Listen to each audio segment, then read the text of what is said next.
今天来吃我们台东知本金莲丰盛的自助晚餐。因为我现在在减脂，所以我就会稍微挑一下，让那个食物看起来比较营养均衡。这是新的菠菜迷迭香炒鸡，可以来夹一个吃吃看。红酒炖牛肉，蘑菇很可爱，只夹蘑菇。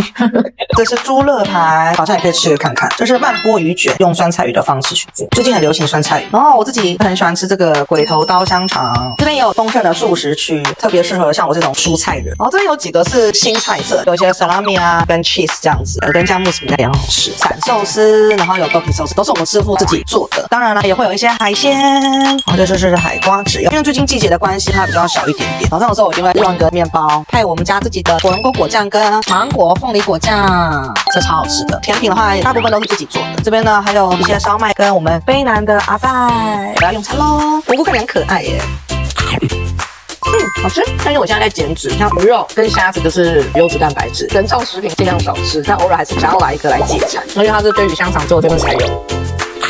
它有一个特殊的香甜味，我自己还蛮喜欢的。我觉得我们家这个自助餐最棒，就是可以边吃饭边听音乐。喜欢一边吃饭听音乐的人，可以在下面留言哦。